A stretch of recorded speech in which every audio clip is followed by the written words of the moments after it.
a very warm welcome to you, my dear brothers and sisters in Christ. Good evening. I'm happy to be here again.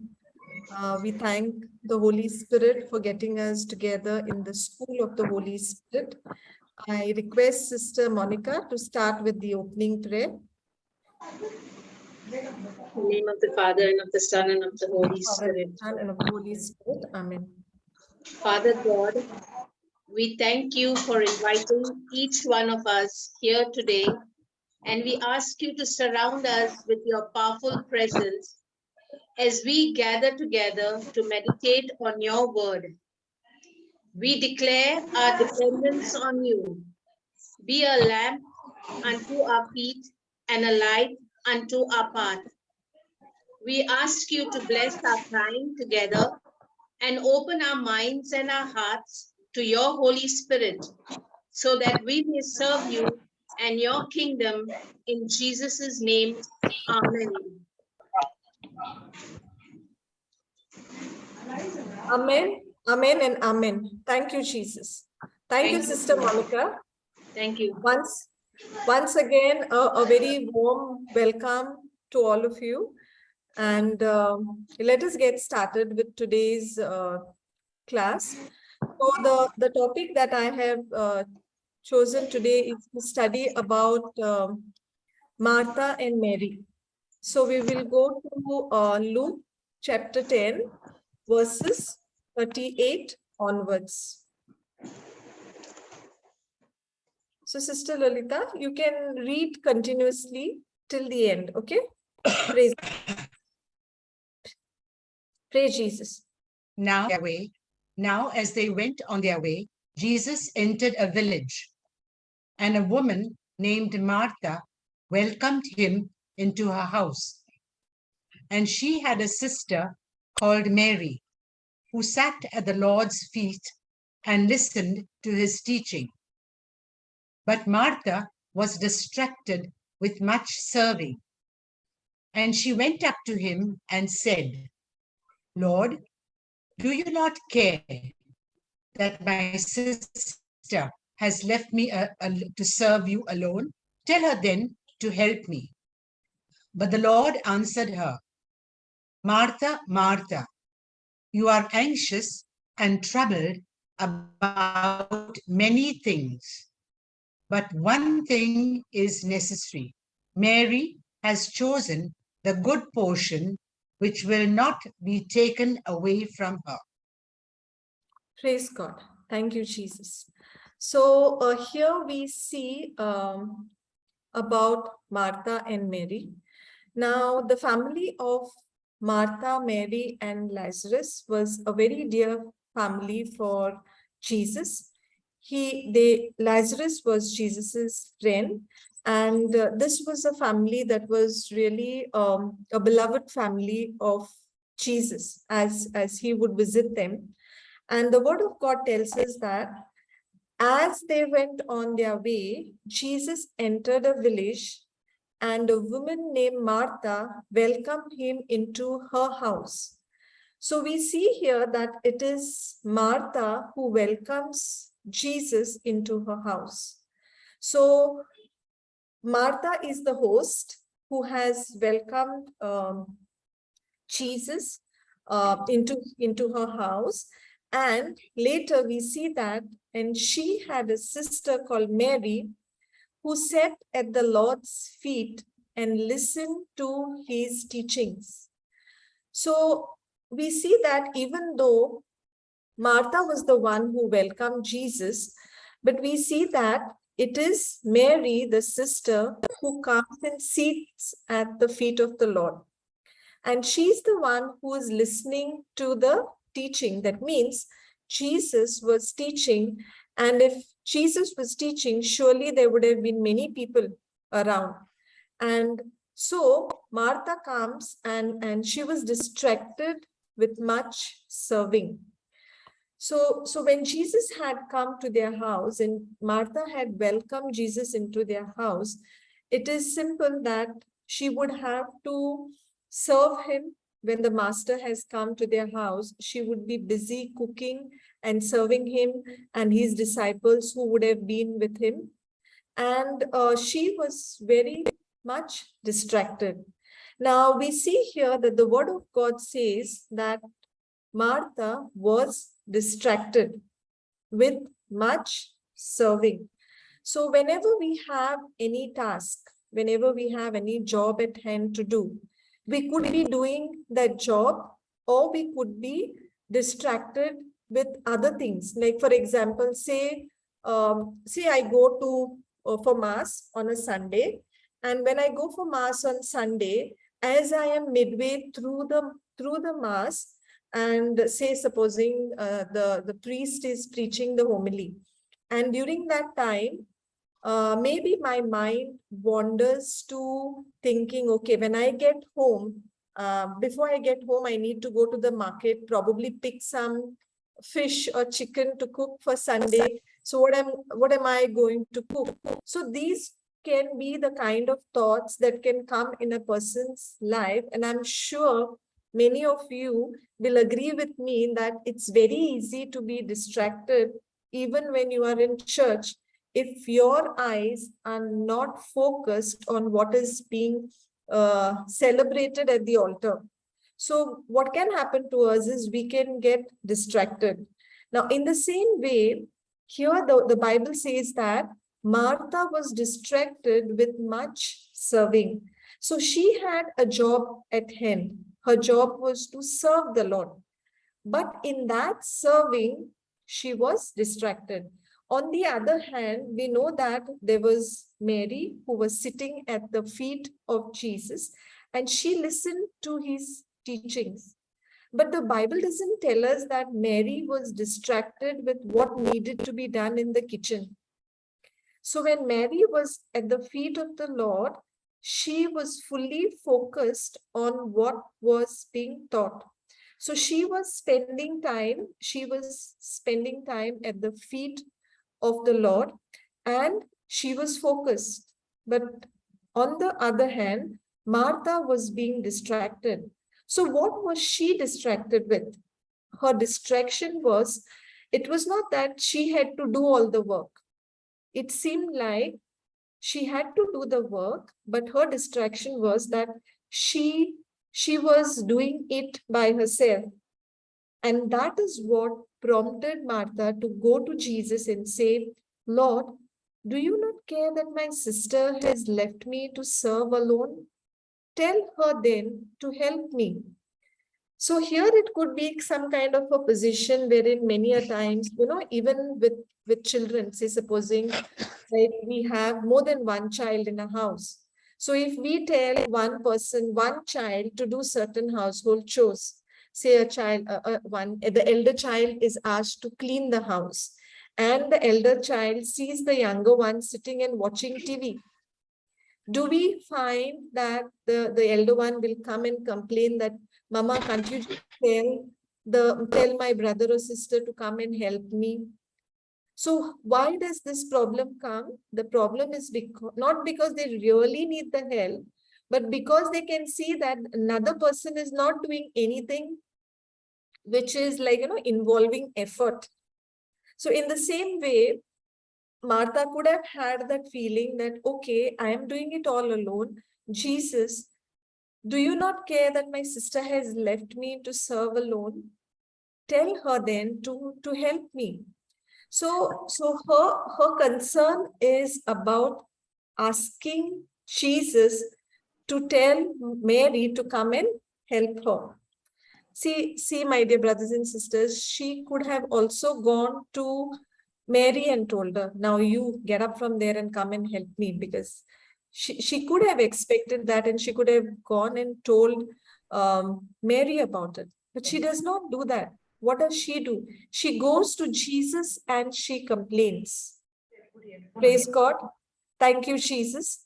So in the same way, if we have to look at this situation, maybe not in terms of only getting help, it can be maybe I have some trouble with a brother or a sister or a neighbor, and I am not able to communicate directly to that person. So rather than telling that person directly and getting into a conversation and getting into a fellowship with that person, do we many a times find ourselves going and complaining to God and saying, Lord, can you not see that she is creating all this problem for me? Jesus, can you see that that woman there has blocked my path, blocked my road, blocked my waterway, blocked things for me? So many a times, just like Martha did, it is possible that even in our day-to-day life, we may have a complaint or a concern against a brother or sister. And rather than simply going and talking it out to them, we may find ourselves going and complaining to God. So what does Jesus say? Now Jesus said, but the Lord answered her, Martha, Martha, you are anxious and troubled about many things. Praise God. So Jesus understood that Martha had a lot of anxiety and she was overwhelmed with all that she had to do. So she was too concerned about everything that needed to be done. And that is why Jesus tells her, and when Jesus tells her, he calls out her name twice, Martha, Martha. So rather than, speaking kind of like, harshly, this is a very gentle way of addressing to her, Martha, Martha, with a lot of gentleness, with a lot of love and compassion. But at the same time, the Lord wants to correct her. And so he tells her, you are anxious and troubled about many things. Now, coming to anxiety, if we look at Matthew 6, let us look at Matthew 6:27. Praise God.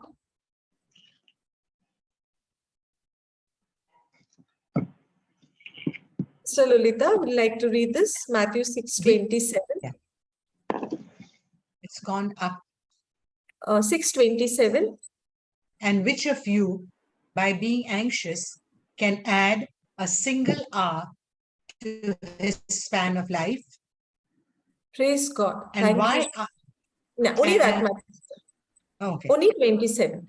So now here, the word of God tells us that which of you, by being anxious, can add a single hour to his span of life?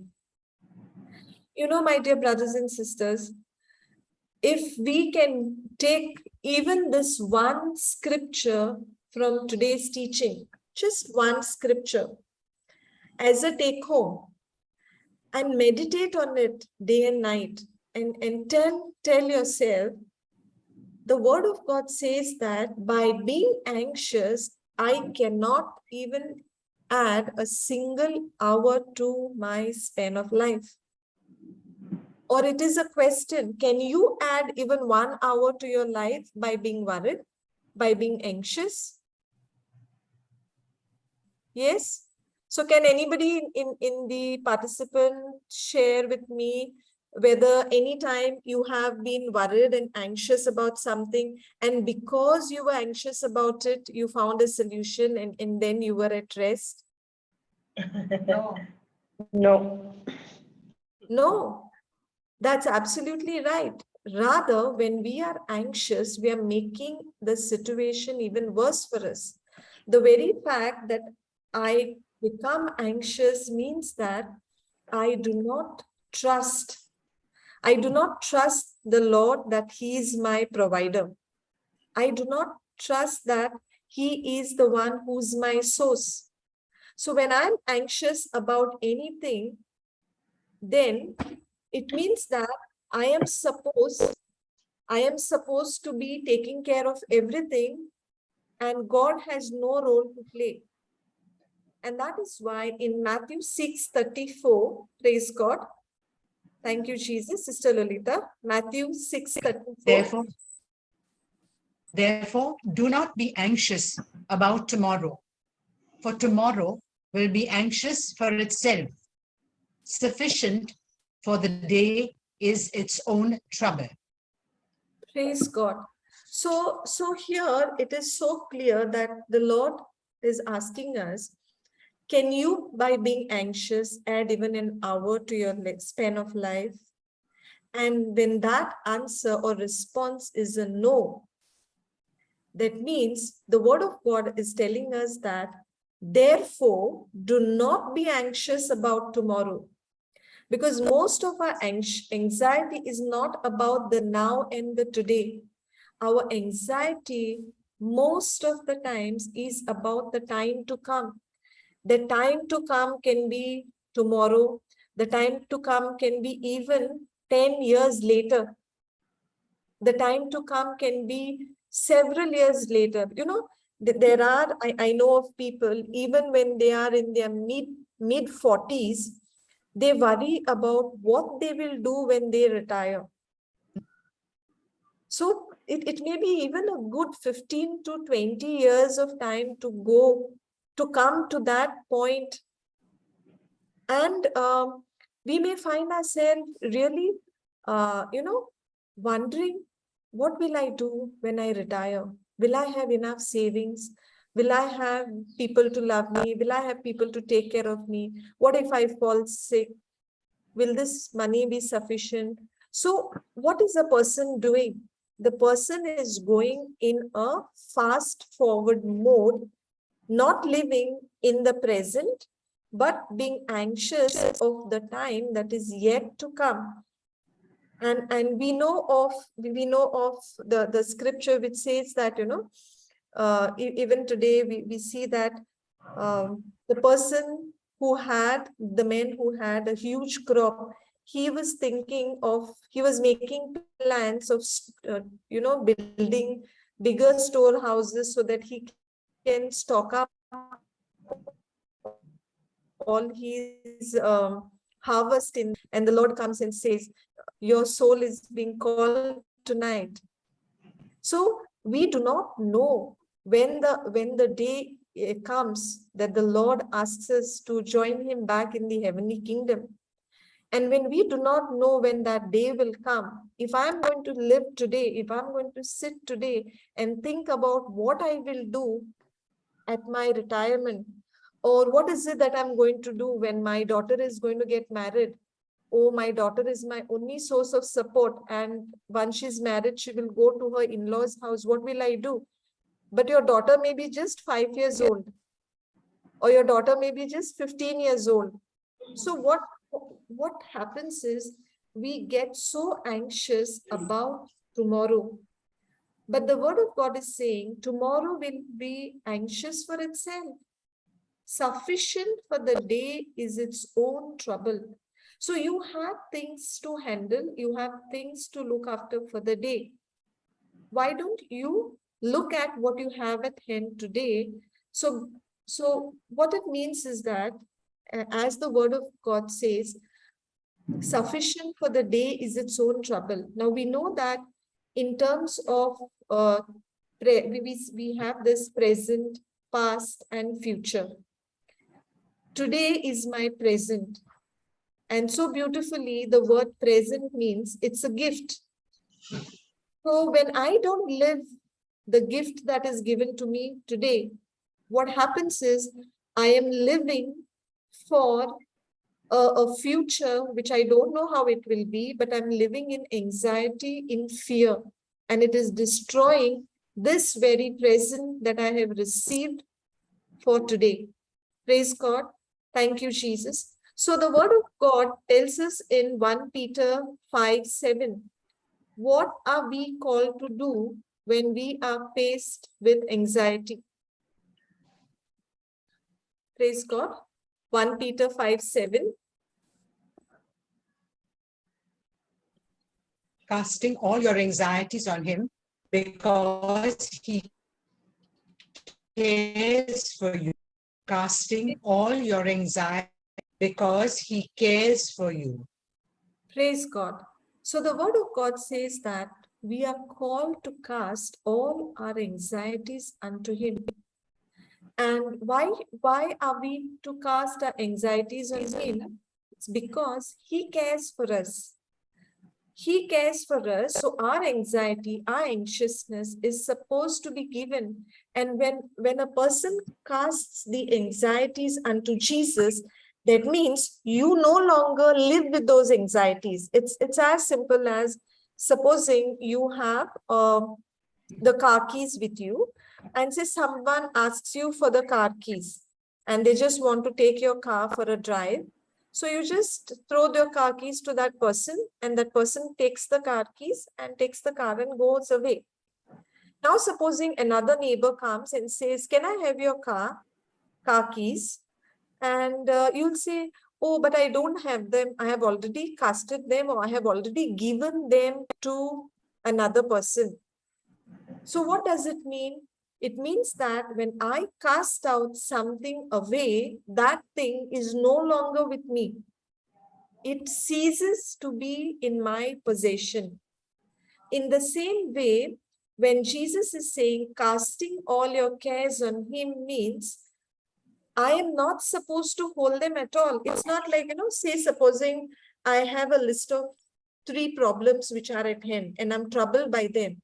So because the word of God says in 1 Peter 5:7, I say, "Lord, you said I should cast my cares unto you." So I say, "Lord, you take these cares." So both you and I will take the cares together. We'll share the burden of the cares together. So what it means that I have not entirely given it to the Lord. That means the burden of the problem will continue to weigh me down. And when that happens, it's going to rob me of my joy. So I need to be aware that the Lord tells us that we are not required to be anxious. So let us go back to Martha, Luke 10. Praise God. Thank you, Jesus. After this, the Lord. Just a moment, sister. So we were at Luke 10:41, wherein the Lord answered Martha, saying that you are anxious and troubled about many things. And then he said, one thing is necessary. Mary has chosen the good portion, which will not be taken away from her. Praise God. Thank you, Jesus. So here, the word of God tells us that Jesus is referring to what Mary is doing as the good portion. So when we look at the word good, so then in certain translation, it even says that maybe it is in the KJV. Can I just go there?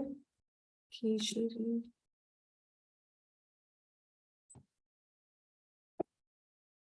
I don't have the other one. Just a moment. Let me look at TPT.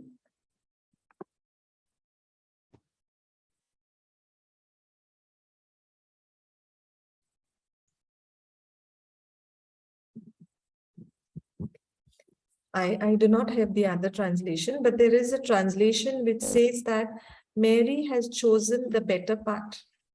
And when it says that Mary has chosen the better part, it means that, does it mean what Martha was doing was not important? When Jesus said you're anxious about too many things and Mary has chosen the good portion, does it mean that Martha was doing something which was wrong? No. Was Martha doing something that was wrong? No. No. No. Martha was not doing something which was wrong as far as her responsibility or her act of love is concerned, because Martha was doing the job of serving the Lord with the meal. So she was doing a good thing, but the only trouble with Martha was that she was distracted and she was anxious and she was troubled. That was the problem with Martha.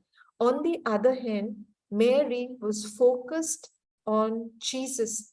She was focused on listening to what Jesus had to say.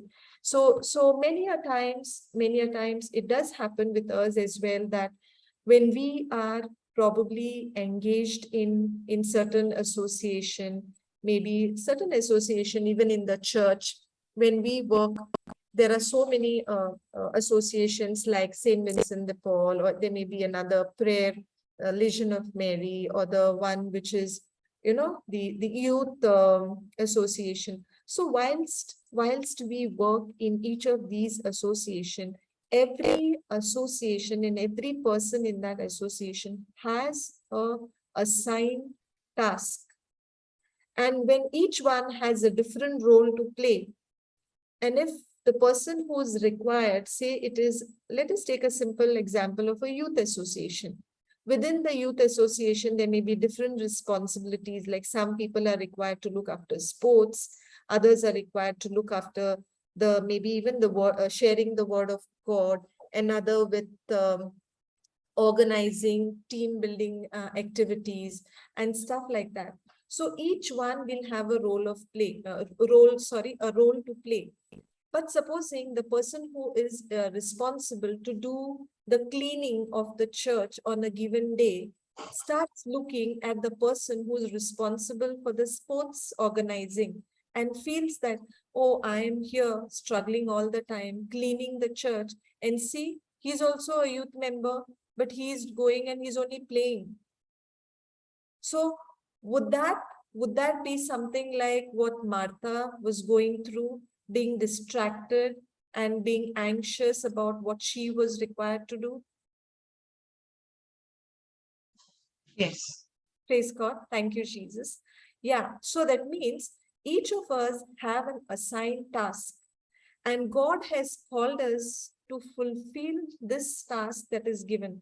Now, even in our day-to-day life, see, those of us who are on this call, we have the religious, sisters, we have our nuns who are there on the call. They have a different calling. They have a vocation, which is not like you and me who are married.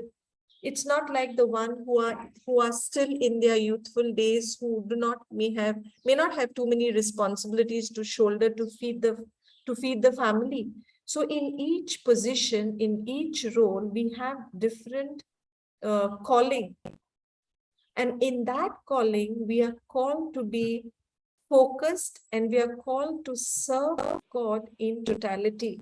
We cannot be looking at what other person is doing and say that, oh, I am doing everything, why that person is not doing. The day I start looking at what others are doing and then comparing it with what I am doing, I will have lost the purpose that God has given me. It will mean that I lose focus, I get distracted, and I end up not doing what I'm supposed to do. And I end up only checking on what others are doing, whether they're doing something which is required, whether they're not doing, and what they are doing. So, my dear brothers and sisters, let us be mindful and understand that here the Lord is not troubled that Martha has got herself busy with serving, with cooking. The Lord is not troubled that she's not come and she's not sitting like Mary at his feet. But what he says is that he identifies that she is anxious and she is troubled about many things. So here it's a message for us to know that rather than putting our hands into everything and not honoring what we are required to do, that will get us anxious. That will get us distracted. So let our focus be on the job that we are assigned, on the plan and the purpose that the Lord has for our lives. As long as we are focused, because each job is got a purpose, right from the person who comes and sweeps to the person who does the cooking, the cleaning, the serving, the preaching. No role is supposed to be greater than the other, because each one of us have a vocation. There is the vocation of priesthood. There is the vocation of our religious sisters, those who are called to be married, those who are called to be single, There are singles for Christ who serve the Lord so beautifully. It does not mean that any one given vocation is the best, but a given vocation is the gift of God to us, so that in that vocation, through that vocation, we live a life that the Lord has called us to live. So let us look at Colossians 3:17. Thank you, Jesus.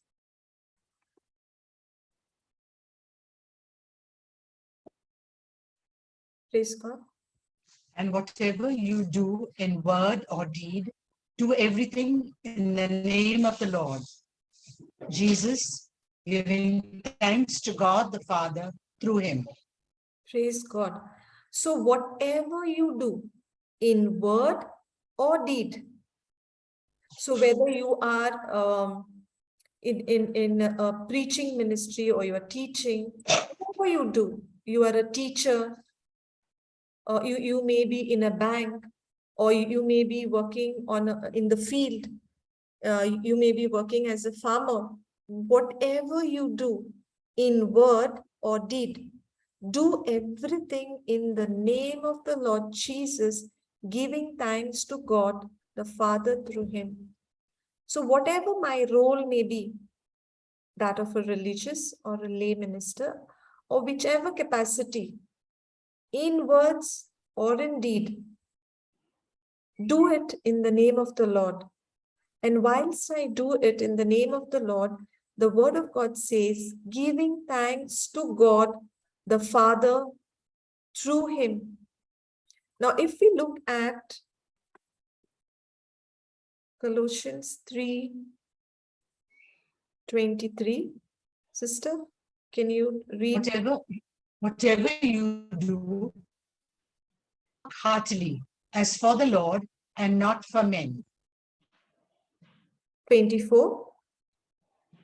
knowing that from the Lord you will receive the inheritance as your reward. You are serving the Lord Christ. Praise God. So here the word of God tells us that whatever you do, whatever, it may be a task of giving birth to a child, feeding a baby, teaching a student in school. It may be working in the hot sun, probably digging up some drains. Whatever is the task, or you may be out preaching, ministering the word of God. The word of God says, whatever you do, work heartily, as for the Lord and not for men. The day that I recognize that whatever I am doing it for the Lord and not for men. I don't do it for my boss. I don't do it for my child. I don't do it for my husband. I don't do it for my company. But whatever I do it heartily with all my heart into it, as for the Lord and not for men, knowing that from the Lord you will receive the inheritance as your reward. So what are we doing is that we are serving the Lord Christ. And what does it mean by serving the Lord Christ is that when I serve another person, Christ is serving that person through me. And likewise, surely the Lord has kept, praise God, thank you, Jesus. Surely the Lord has kept another person, appointed another one, through whom the Lord is serving me. So what are we doing? All of us are called to serve the Lord. And how do we do it? We do it by whatever we are doing, we do it heartily, and we do it as for the Lord and not for men. If I think that I'm doing it for somebody, then I can have a sense of feeling, oh, I have done that person a favor. Nobody would have done it for that person, but I did it. So that person owes it to me. No, my dear brothers and sisters, whatever we do it for the Lord, and when we do it heartily, for the Lord and not for men, knowing that from the Lord you will receive the inheritance as your reward. So what happens is, we are now positioned to receive a reward from God, because we are serving the Lord Christ. So when we go out with this mentality, when we work in the office, many a times we have this trouble. Maybe I myself can testify to this, that when I was in office, I knew that I was doing a very good job, but there were a lot of differences between me and my manager. And when I did that work, I would always think that I'm doing it for the company. I'm doing it for my boss.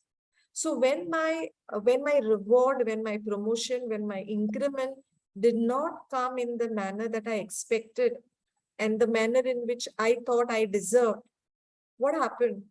I would get bitter. I would feel disappointed. I would feel sad. Why would I have felt sad and bitter and disappointed? It was simply because at that point in time, 3 years back, or maybe it was say 2.5 years back, I did not understand that according to Colossians 3:23, whatever I do, I'm called to do it heartily. I'm called to do it as for the Lord and not for men. If I had known it then I would not have been disappointed when I did not get a promotion. I would not have been disappointed when, my work would not be appreciated, even though it was done better than expected. I expected a reward from my earthly bosses, thinking that they are the one who are my provider. But we know, my dear brothers and sisters, that Philippians 4:19 says, praise God, let us look at that. Thank you, Jesus.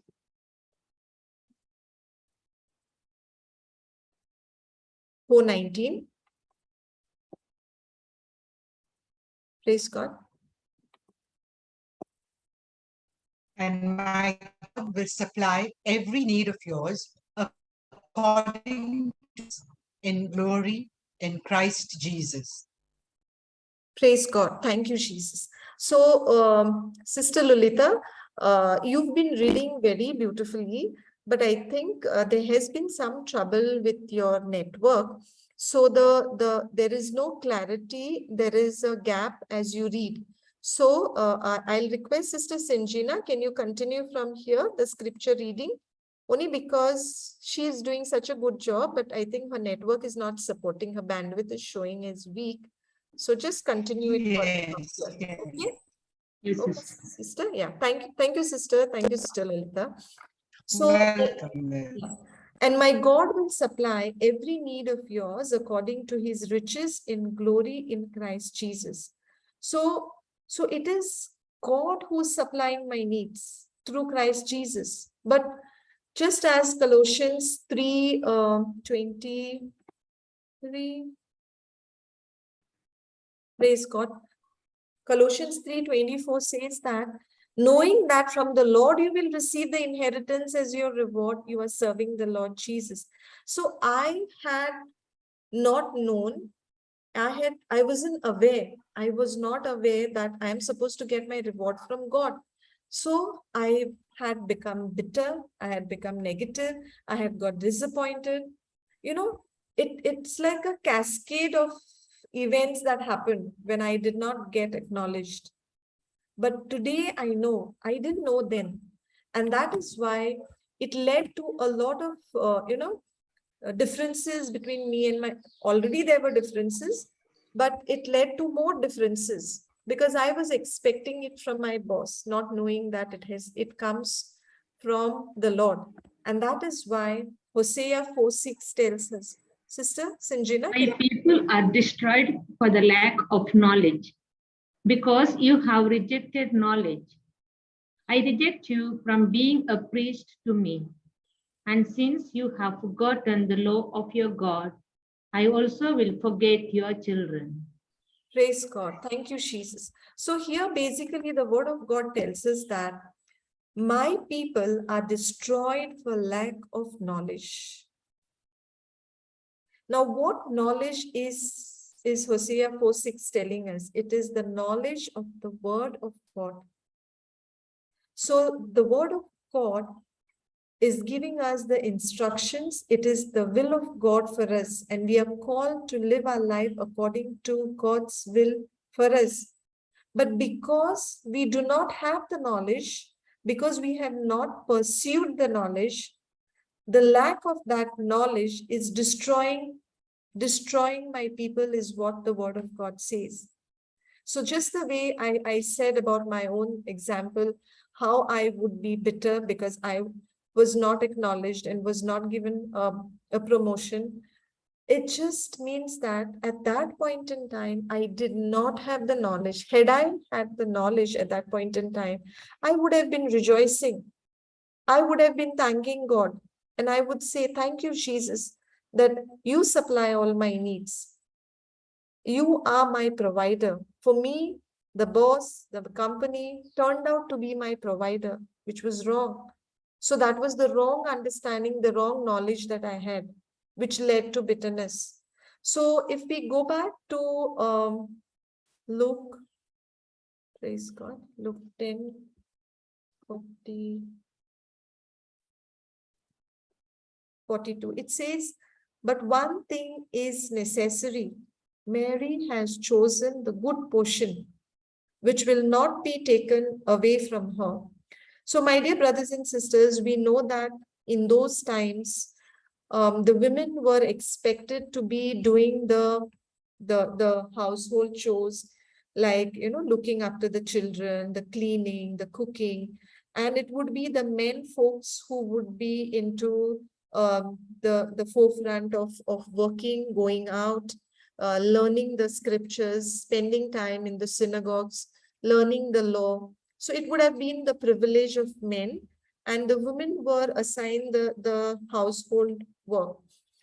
And when Mary was seated at the feet of Jesus, it can also mean that Mary, who would be expected to be in the kitchen, was now in the presence of God, learning. Because if we go back to Luke 10, praise Jesus, it says that in Luke 10:39, it says, and she had a sister called Mary who sat at the Lord's feet and listened to his teaching.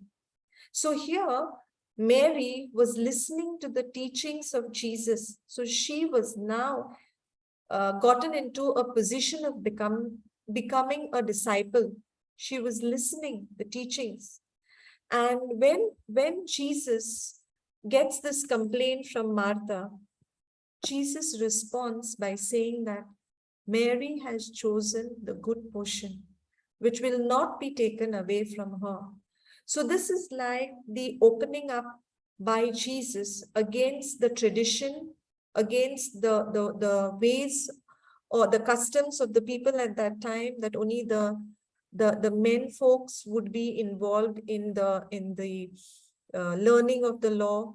But here the Lord said that even Mary, who was seated and who had made a choice to listen to Jesus, to listen to what Jesus was teaching, she was making an attempt to be a disciple, having forgotten that she needed to go and help her sister. Now, why would Mary have done such a thing that, she would have chosen to be at the feet of Jesus? Now, to understand this a little better, we need to go to Luke 7:47. Praise God. Thank you, Jesus.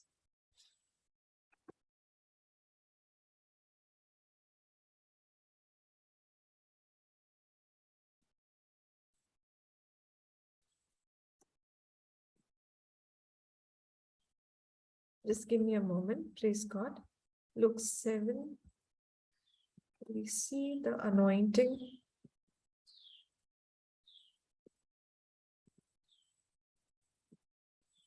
Praise God. Thank you, Jesus.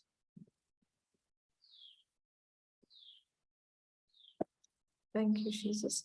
Sister, I think I just scrolled it a little too fast. Just give me a moment. Yeah. Sister, can you read from Luke 7:37 to 38? Praise God. Sister Sinjina. And behold, a woman of the city who was a sinner, when she learned that he was reclining at table in the Pharisee's house, brought an alabaster flask of anointment. And standing beside him at his feet, weeping, she began to wet his feet with her tears and wiped them with the hair of her head and kissed her feet and anointed them with the anointment. Praise God. So here we see that this woman comes with the ointment, that is in certain translation, it says perfume or oil or precious perfume. So she gets jar of this ointment, the alabaster flask of ointment, and she anoints the feet of Jesus. And we see that when the Pharisees, because this was when Jesus was at a Pharisee's house, so the Pharisees are troubled by this act, and they even say that if only Jesus knew what sort of a woman she was, if this man were a prophet, they just question Jesus's identity, and they say, if only this man was a prophet, he would have known who and what sort of a woman this is who's touching him, for she is a sinner. So they had already made their judgment about him being, about this woman being a sinner, and that is why Jesus gives them a parable about a person who has been having a debt, and two people who owed him 500 denarii and another 50. And he puts a question that when they could not pay, he canceled the debt of both. Now, which of them will love him more? So, my dear brothers and sisters, if you have two people and one has a debt of 500 denarii forgiven, okay, and another 50 denarii, who will love more? 50 then. One who has taken more. 500. More, no? Yes. 500. Yeah. So that means the one who is let go of more amount of debt will be more grateful, will love more. Yes. Right? Yes, yes. Praise God. And that's exactly what they answer. And they said, Simon answered, the one I suppose for whom he cancelled the larger debt. Whoever's debt was larger, they said, that person would love more. And Jesus replied, you have judged rightly. And further, Jesus goes and says, do you see this woman? I entered your house, you gave me no water for my feet, but she has wet my feet with her tears and wiped them with her hair. Jesus only goes and sees the very act that woman does of washing the feet of Jesus with her tears, wiping them with her hair, kissing the feet of Jesus, anointing the head with oil, and then anointing the feet with the ointment. Jesus further says in Luke 7:47, sister, Luke 7. Therefore, I tell you, her sins, which are many, are forgiven, for she loved much. But he who is forgiven little loves little. So here the word of God tells us that who is forgiven little loves little. Now we know that here it is the woman who came is just referred to as the sinful woman, but we know that in John, we look in John 11 verses 3, verses 2. Sister, can you read John Yes. verses 2? It was Mary who anointed the Lord with ointment and wiped his feet with her hair, whose brother Lazarus was ill. So here we know from John chapter 11 verses 2 that the woman who anointed Jesus's feet was none other than Mary, the sister of Lazarus, the sister of Martha. And Jesus said that the person who's forgiven more loves more.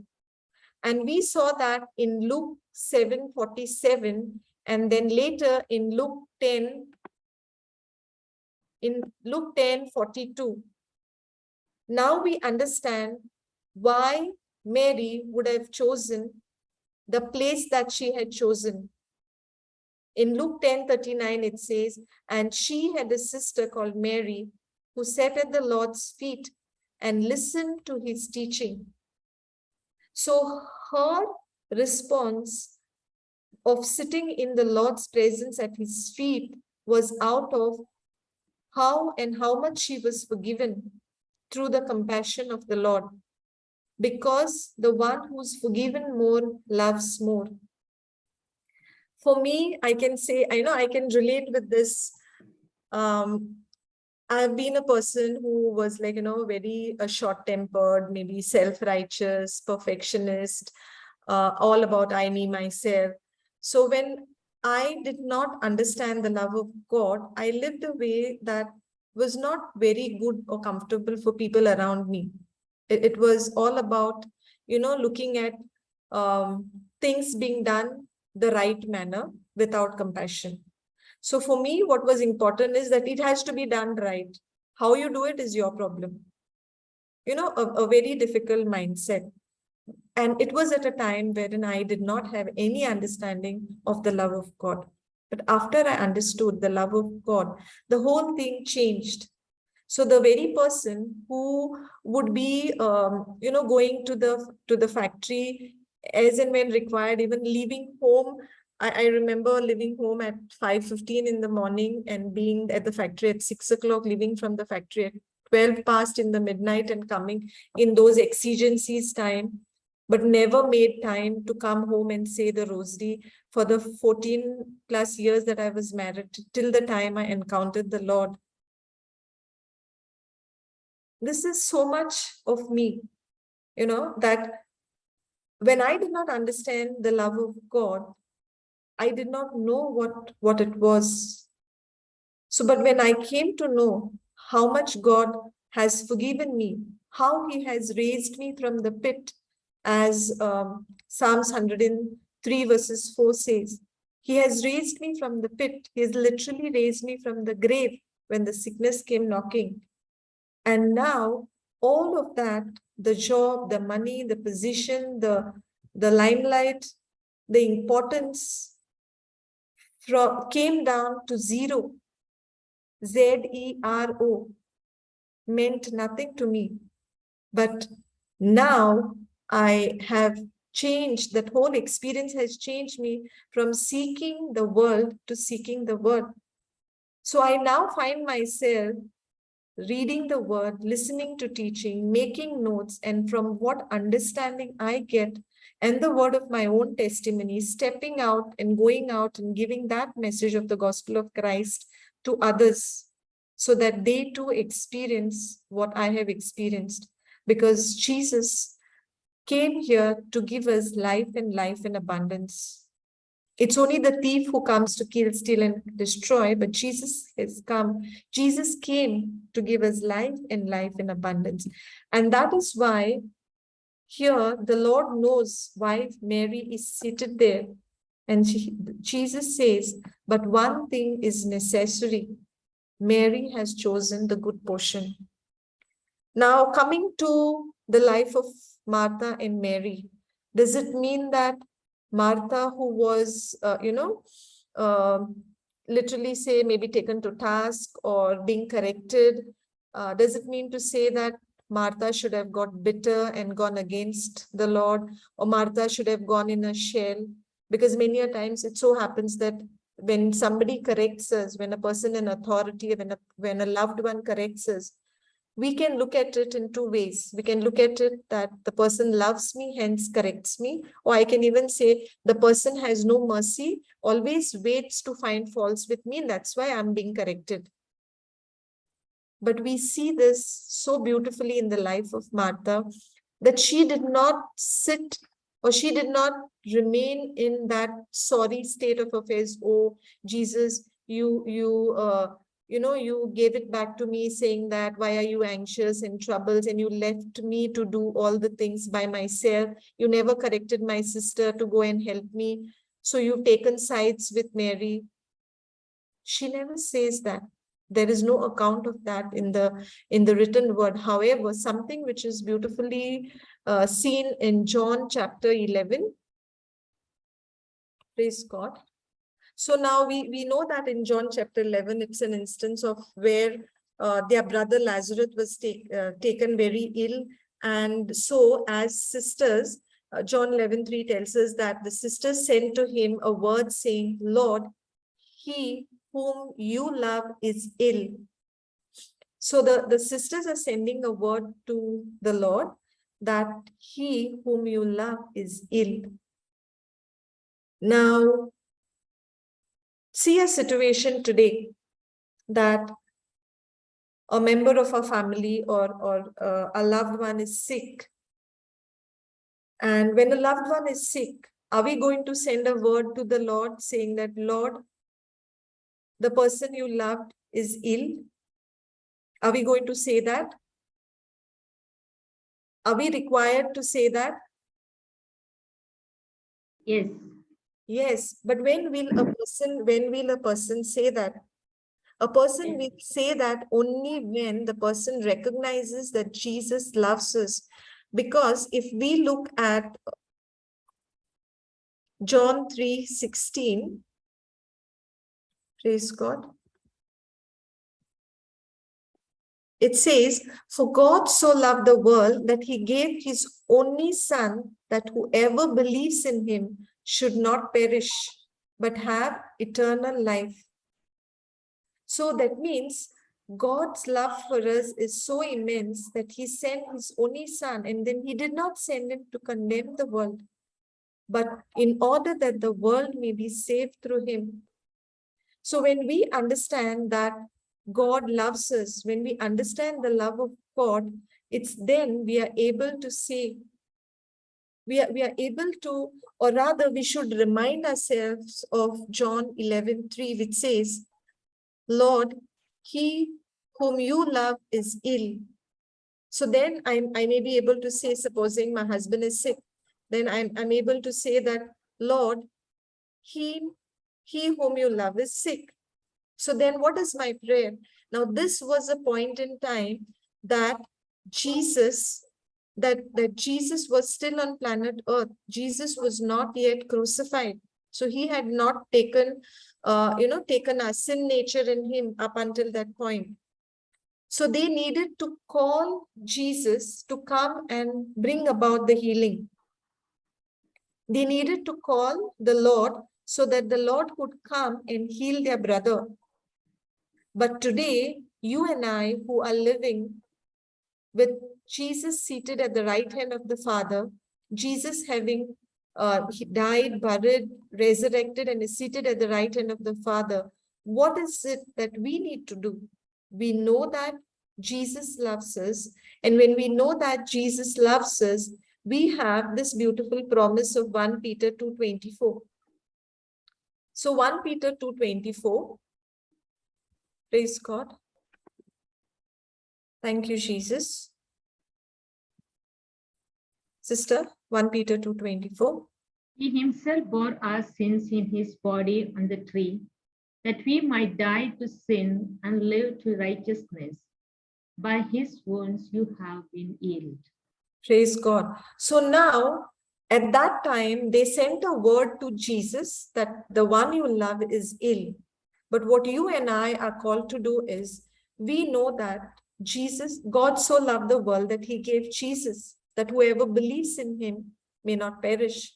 So for us believers, what we have now is not essentially John 11:3, but we have 1 Peter 2:24. Already knowing that God loves us, and having made Jesus the Lord of our lives, and believing in his death and resurrection, I can simply say, thank you, Jesus, that by your wounds, you have healed my brother, my sister, my husband, my daughter, my child. So I can, and I'm authorized to only open my mouth and say that, because if we look in Mark 11:24, praise God. Thank you, Jesus. Therefore, I tell you, whatever you ask in prayer, believe that you have received it, and it will be yours. Praise God. Thank you, Jesus. So here it tells us clearly that whatever you ask in prayer. So what is prayer? We are speaking God's word back to him. And when I speak God's word back to him with thanksgiving and believing, then whatever I have asked, it is mine. So when I say that, knowing that God loves me, knowing that God has taken all my sin and sickness into his body, knowing that God has made me the righteousness in Christ. So in Christ Jesus, I am righteousness of God. Then whatever I ask in prayer and I believe, then whatever I believe, I will receive it. Praise God. Thank you, Jesus. Thank you, Jesus. So if we go back to John 11:21. Thank you, Jesus. Sister, do we have 10 minutes more? Yes, sister.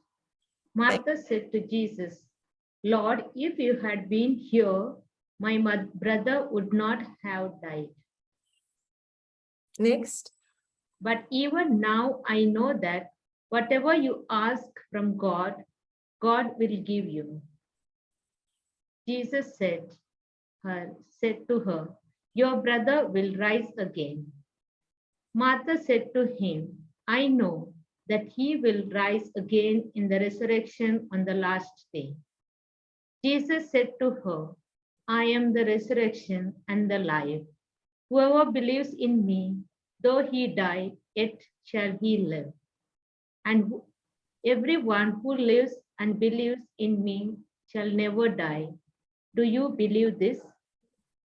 She said to him, yes, Lord, I believe that you are the Christ, the Son of God, who is coming into the world. Praise God. Thank you, Jesus. So if we look here, the account of Martha's, how is she speaking to Jesus now? She's speaking to Jesus saying that, Jesus, Lord, if you have been here, my brother wouldn't die. But even now, I know that whatever you ask from God, God will give you. And Jesus said to her, your brother will rise again. And Martha said to him, I know that he will rise again in the resurrection on the last day. So can you see that now Martha had actually grown in her faith, in her relationship with Jesus? That at one point in time, though she had not chosen to sit at the feet of Jesus, and though Jesus had corrected her that Mary has chosen the better part, or the good part or good portion, now we see Martha speaking from herself that I know that whatever you ask from God, God will give you. Now, my dear brothers and sisters, we know that just as Jesus is, so are we in this world. And when we are just as Jesus is in this world, that means, do we have that assurance? Do we have that conviction, the confidence, the guarantee that God will give you whatever you ask of him? Yes. This is a very profound statement which Martha makes. What does she say? But even now I know that whatever you ask from God, God will give you. That means after her brother died also, she says, whatever you ask from God, God will give you is her faith in the Lord. So even when a loved one has come out with a critical sickness, or a job loss, or a marriage that is not working, or children who are disobedient, are we able to remind ourselves that God will give you if you ask, and whatever you ask? If we can remind ourselves, because we are now in Christ, so we are to the Father just as Jesus is to him. We are the adopted children and we are co-heirs with Christ. So because we are to inherit the kingdom of God, whatever we ask, because the word of God does not say some things that you ask, a few things. It says whatever you ask from God, God will give you. So this is Martha speaking of Jesus. And the same thing applies to you and me who are in Christ, because we have the faith of the Son of God. We who are born again have the faith of the Son of God. And so beautifully, Martha makes this declaration. She said to him, "Yes, Lord, I believe that you are the Christ, the Son of God who is coming into this world." That means she acknowledges Jesus as the Messiah. So surely she has been the disciple of Jesus too. Even though at first, when we have seen it in Luke 10, where she's complaining about Mary, but we understand that she would have had a change in her heart. She would have had that conviction about the Lordship of Jesus, that she too has now become the disciple. And we are not getting further into the details of Lazarus being brought back to life. We know about that, but I only wanted to come to this point wherein, even though we've seen a different role that Martha has played at the time then that she was hosting Jesus, but later we see that we see that Martha saying this, "Yes, Lord, I believe that you are the Christ, the Son of God, who's coming into the world." Not too many of the Lord's disciples even had said this while Jesus lived. Then we can understand that just as Mary, how great a disciple that Martha too had become. All of us too are called to be disciples. We are called to discipleship. But how will we become disciples? We need to be meditating on the word of God. We need to be in the presence of the Lord, the way Mary was seated. We need to stay in God's presence. When we stay in God's presence, it's only then that when we know the truth will set us free. Praise God. Thank you, Jesus. So before we wind up, I would like to see just one more scripture, John 8:31. Thank you, Jesus. Praise God. So Jesus said to the Jews who had believed him, "If you abide in my word, you are truly my disciples. Yes. And you will know the truth, and the truth will set you free." So to be disciples, there is a prerequisite. The prerequisite is to abide in the word of God. To abiding in the word is to abide in Jesus, because the word is Jesus himself. So when I abide in the word of God, I'm abiding in Jesus. And when I'm abiding in Jesus, then I am truly a disciple. And that's why further Jesus goes and says that you will know the truth and the truth will set you free. Praise God. Thank you, Jesus. Thank you, Jesus.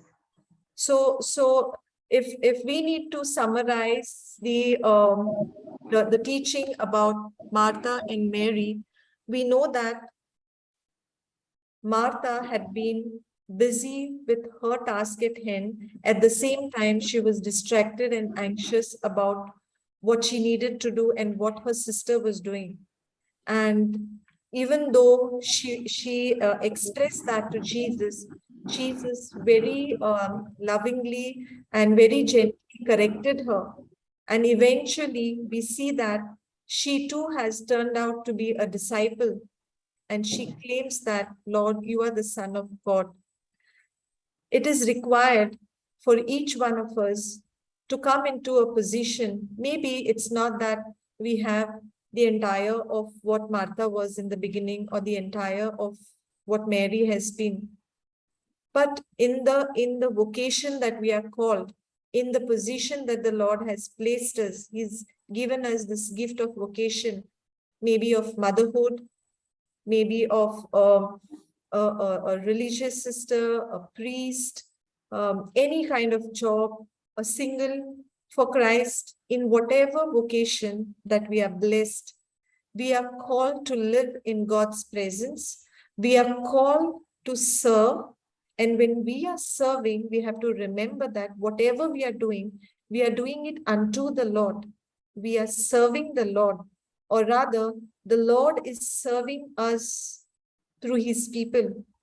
So it's like my agreement or my acceptance to God's calling to serve others through me. And additionally, me remaining in God's presence, abiding in the word, so that I continue to be a disciple. And when I continue to be a disciple, one is serving. Second is I study the word of God, I abide in the word, and most importantly, to go out with the gospel of Christ in every capacity that you are, in any position that you are, to go out with the gospel of the gospel of Christ, not only by my spoken words, but through my life, that when people see me, they can see life of Christ in me. They can see the light of Christ in me. So my life becomes the life that God has called me to be. So my life speaks the gospel of Christ. So my dear brothers and sisters, that is all that I wanted to share today about the life of Martha and Mary, this wonderful sisters, or rather this wonderful family of Martha, Mary, and Lazarus, who were very close to Jesus. And they had found favor with the Lord, that when Lazarus died, Jesus raises Lazarus from the dead, even though it was 4 days after he was placed in the tomb. So we need to remind ourselves that we are loved by God, and He does whatever we believe in Him that He is willing to do for us.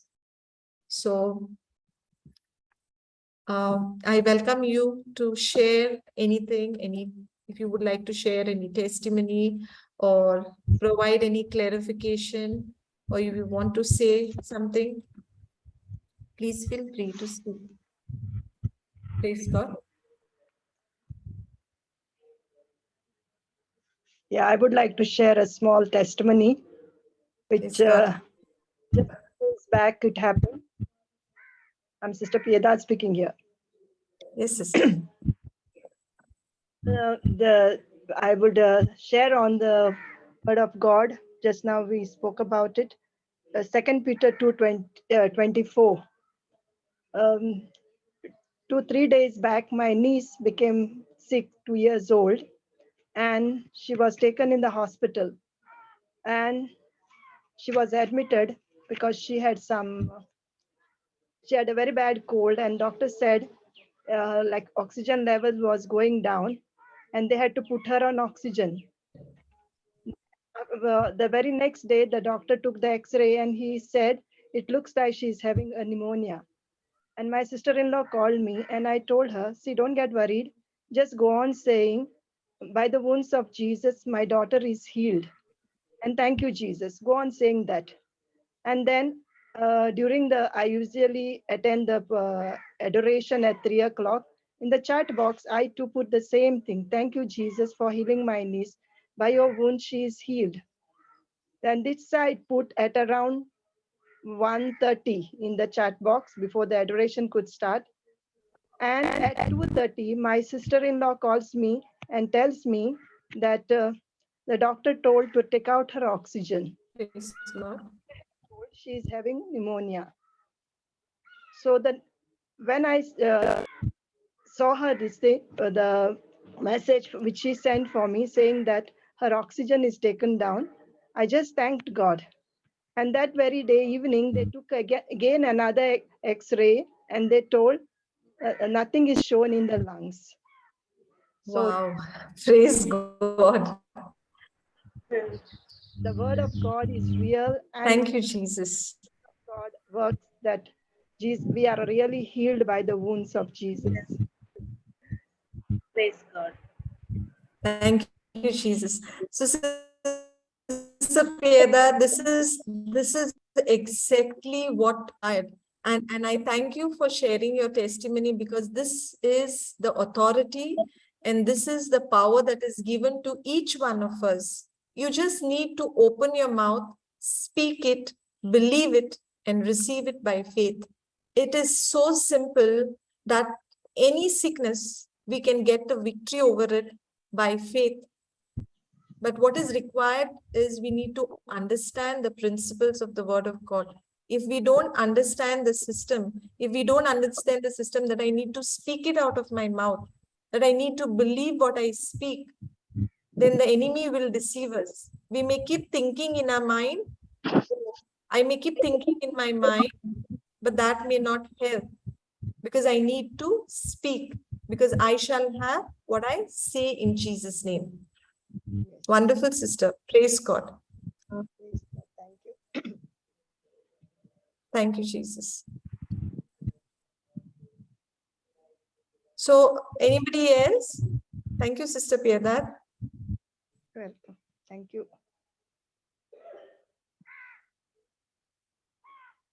Praise God. Anybody else would like to share anything? What the Lord has done in your life?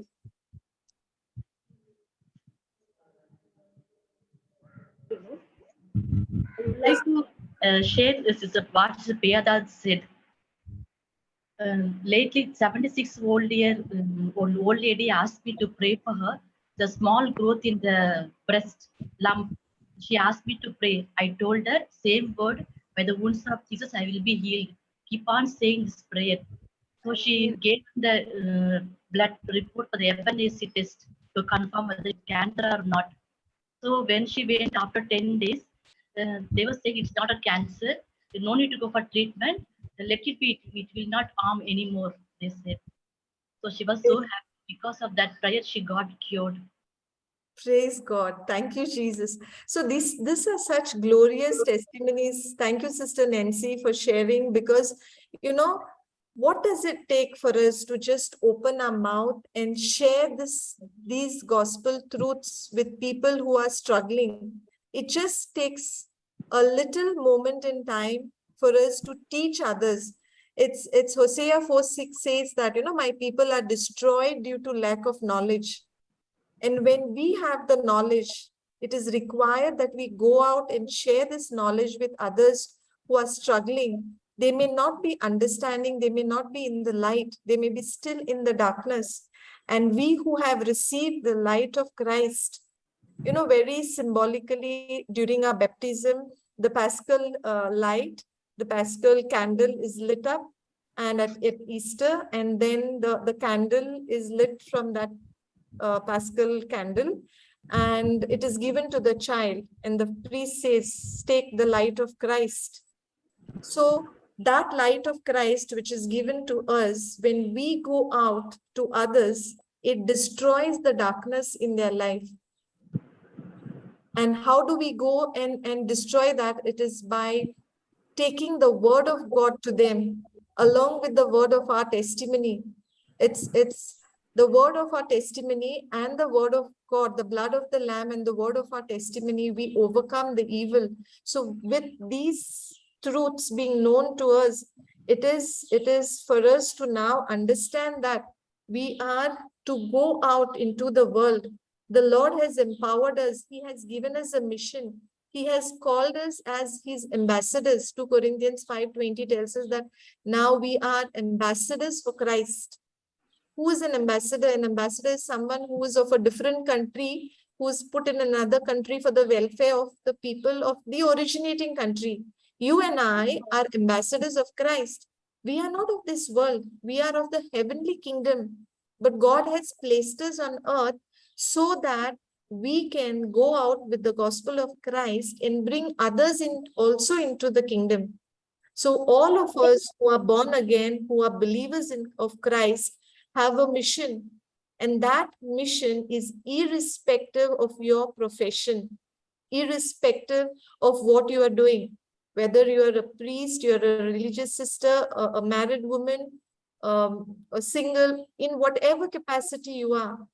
The calling is that the day you have been commissioned, the day you are baptized, the day you have believed in Jesus, you have a commission to go out with the gospel of Christ. And my dear brothers and sisters, it's so encouraging that as we make this as a commitment, that I will share at least with one person for the day, at least with one person. How many lives will we touch? How beautiful this world is going to turn into when each one of us who have received the love of God, who have received the light, goes out. It's so amazing. I'm so excited. Praise God. Thank you, Jesus. Praise God. Thank you, Jesus. Praise God.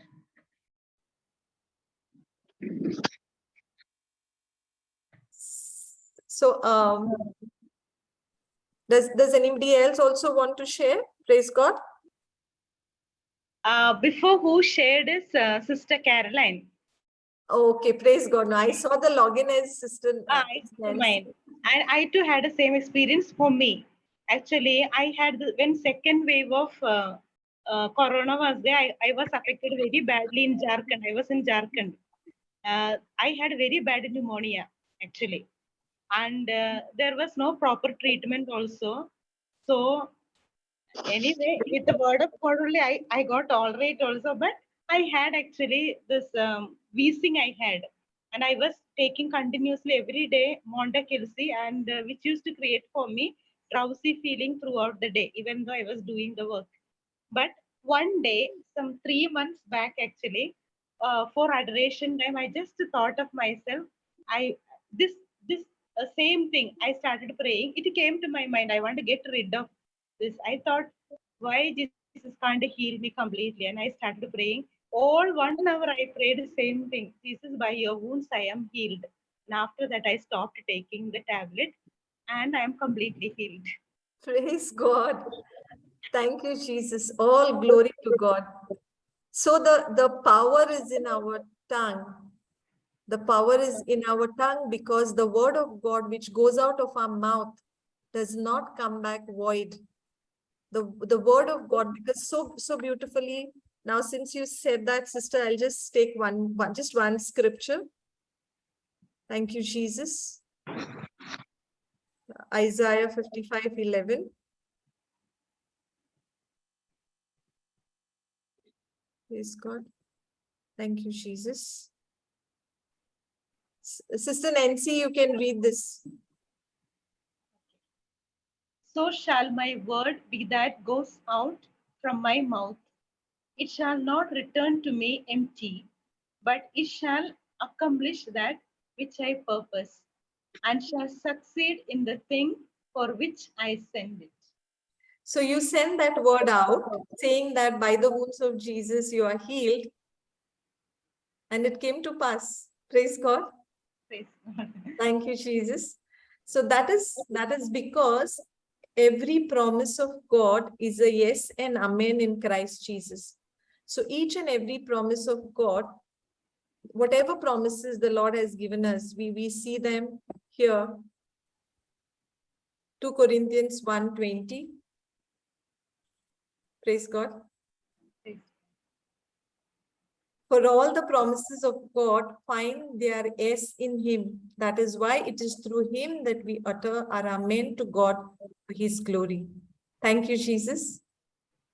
Thank you, Jesus. Praise God. Thank you, Jesus. Wonderful.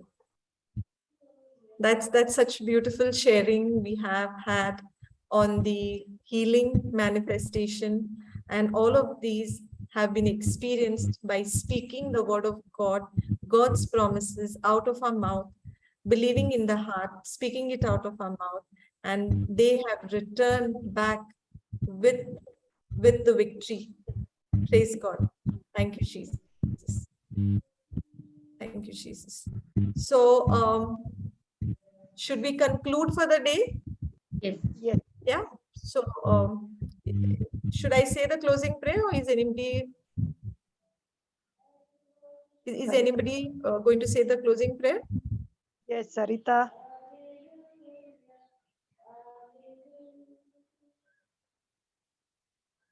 Praise God.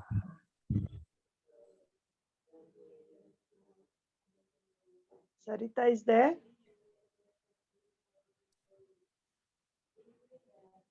Yes, Sarita, say the prayer.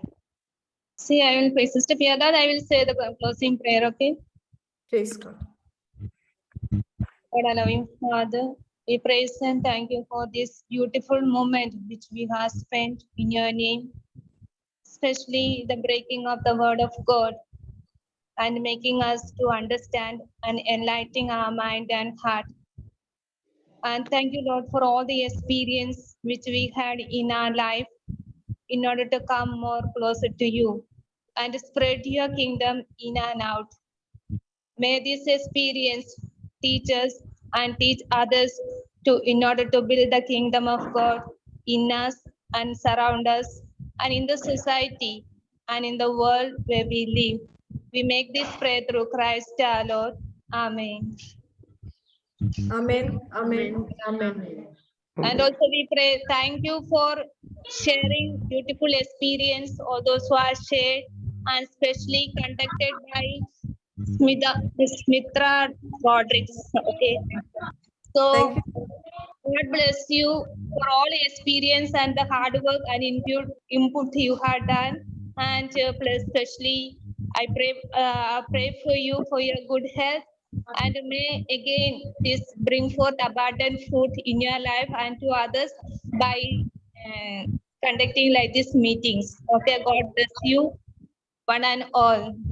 Amen. Thank you, Jesus. Thank you, Sister Sarita. Thank you so much. Okay. So we'll meet again next month. Thank you, everyone, for joining in. Praise God. Bye for now. Very much, Mitra and all.